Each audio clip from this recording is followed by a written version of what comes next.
तू होई तेला आवे। मैं भैया कहना की गाना समर के फिर से गवाई। तो ये गाना आप लोग बड़ा पसंद कर ले रही।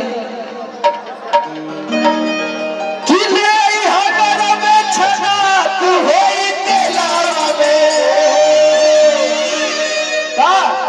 तब रही जलेबी अभी चाय पिया बेलावा में रही जलेबी अभी चाय पिया बेलावा में रही जलेबी अभी चाय पिया बेलावा में ए हगोरो में छना तो होई तेलावा में ए हगोरो में छना तो होई तेलावा में ए हगोरो में छना तो होई तेलावा में। आराम से बहुत भागा में बांध के चला बाप भागे के ना। चलो भैया मेला में कितना जाने मेहरारू खातिर तू रही जलेबी लिया होला हाथ उठाला।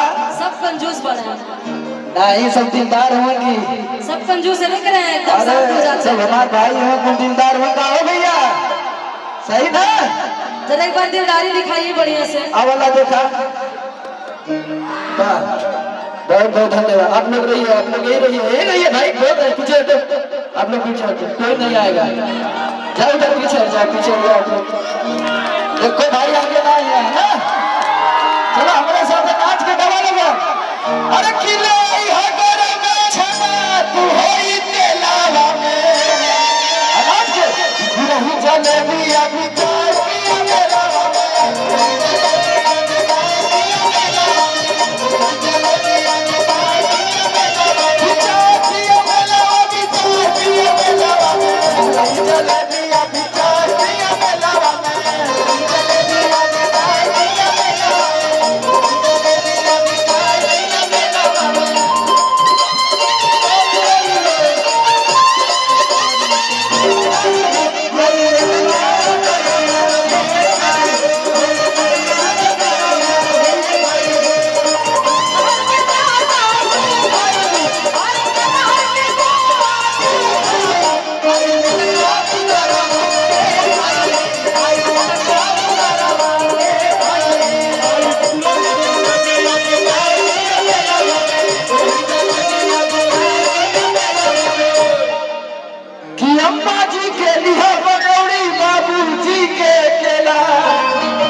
अक्सर होला भैया हम जानत थी का होला जानत हुआ हाँ?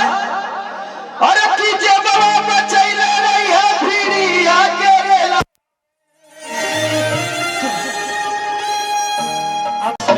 लेकिन पहला गाना कौन सा था जो आप सेक्स गा रहे थे क्या था? तोहरा मोहब्बत में जिंदगी खराब। लेकिन मैं उसका जवाब मेरा स्केल थोड़ा सा डाउन है। कर लीजिए आप लोग बढ़ा दें। मेरा स्केल लगाइए ना